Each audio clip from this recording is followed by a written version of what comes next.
and a possible glimmer of light, says Qatar anyway, in terms of very minor details remaining on a deal to perhaps get those 239 Israeli hostages back. Just bring us the latest on that one.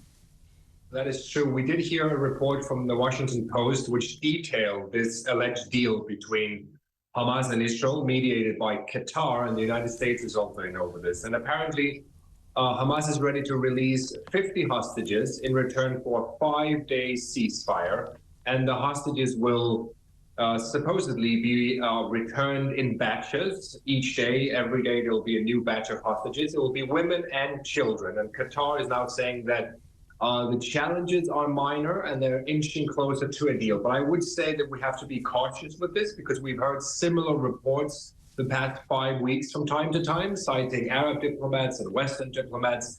So until there is an official announcement from the Israeli government, all this is a report, but it's also, of course, it gives a lot of hope to the many, many families out there who are wishing to get their loved ones back. Absolutely, and it's one of those things, especially when negotiations are going on with Hamas terrorists, you believe it when you see it, Jotam.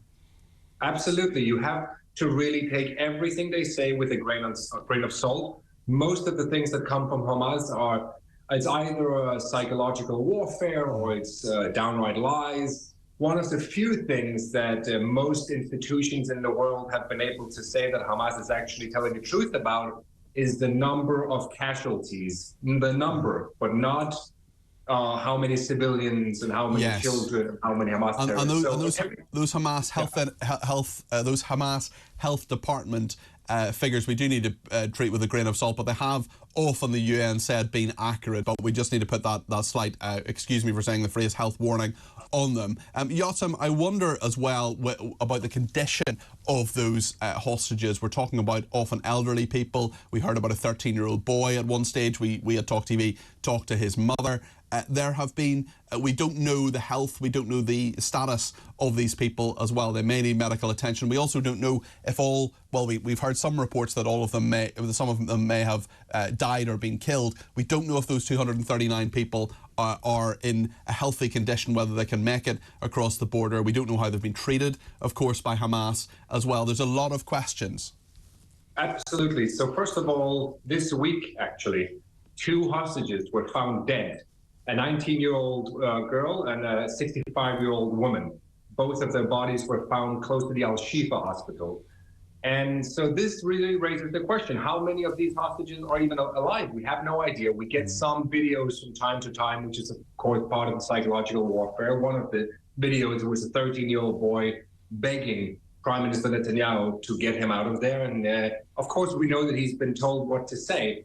But it's really, really difficult to understand how the Red Crescent, for example, which is supposed to be in on this, to check their health, where are they? Why are they not in touch with Hamas about at least checking the welfare of the hostages? Israel has been fuming at the International Red Cross and really just pleading with them. Just do your job and go and see if you can at least check that they're alive for us and see that they're healthy, and they haven't been able to do so. Which Hamas has prevented them from doing. Speaking about the Al-Shifa hospital, the death zone around there, we've heard that 30 premature babies have been evacuated, but there's no doubt that Israel is continuing to pound Gaza and that conditions for innocent civilians in Gaza are very bleak.